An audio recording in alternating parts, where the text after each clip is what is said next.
शिक्षा प्रणाली की बदहाली को दर्शाती ये तस्वीरें हम जनजातीय क्षेत्र भरमौर के ग्राम पंचायत बड़ग्रां के एक प्राथमिक स्कूल कुठार से लेकर आए हैं। स्कूल पिछले एक सप्ताह से बंद है। अध्यापक यहाँ पिछले एक सप्ताह से नहीं गए हैं। स्कूल में अक्सर ताला रखा रहता है।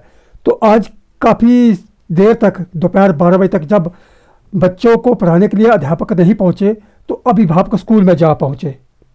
वहाँ पहुंचकर अभिभावकों ने पाया कि केवल मिड डे मील वर्कर ही वहाँ पर पहुंची। अभिभावकों ने स्कूल में शिक्षा की बदहाली को देखते हुए वहाँ पर लगे ताले पर अपना ताला भी जड़ दिया। स्कूल प्रबंधन समिति के अध्यक्ष कंचन राम ने कहा कि दोपहर तक जब कोई अध्यापक विद्यालय नहीं पहुँचा तो उन्हें सूचना मिली कि वे स्कूल में पहुँचे व व्यवस्था का जानकारी ले।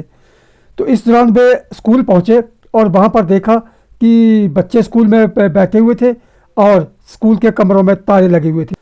कंचन राम ने कहा कि इस बारे में पहले भी वे शिक्षा विभाग के उच्च अधिकारियों को अवगत करवा चुके हैं कि स्कूल में तैनात अध्यापक कई बार स्कूल से निर्धारित रहता है व कई बार शराब पीकर स्कूल में पहुँच जाता है।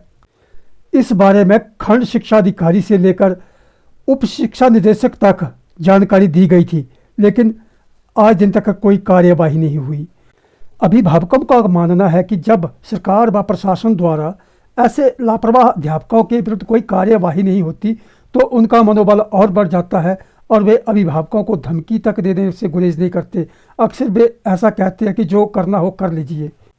इस बारे में हमने खंड शिक्षा अधिकारी सतपाल भारद्वाज से बातचीत की। हालांकि उन्हें इस बारे में कोई जानकारी नहीं थी, लेकिन उन्होंने कहा कि बड़ग्रां के केंद्रीय मुख्य शिक्षक रणजीत सिंह को इस स्कूल की जिम्मेदारी सौंपी गई है। मामले की जानकारी उपमंडलाधिकारी भरमौर तक पहुंच चुकी है और उन्होंने इस बारे में कार्यवाही करने का आश्वासन दिया है। प्रशासन कितनी कार्यवाही व कैसी कार्यवाही करता है ये तो बाद की बात है, लेकिन देखना यह है कि बड़ग्रां व उसके जैसे अन्य दूर दराज के गाँवों के बच्चों को बेहतर शिक्षा देने के उद्देश्य से अपना गाँव छोड़कर शहरों में शिक्षा दिलाने के लिए मजबूर हो रहे अभिभावकों को कैसे बचाया जा सकता है। तस्वीरों से स्पष्ट दिख रहा है कि स्कूल की हालत क्या है।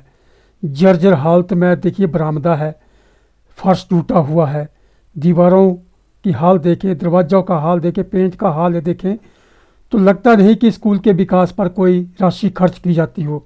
हालांकि कागज़ों में तो लाखों हज़ारों रुपये स्कूल के विकास के नाम पर खर्च किए जाते हैं, लेकिन व्यवस्था देखें तो ढाक के 3 पात ही दिख रहे हैं।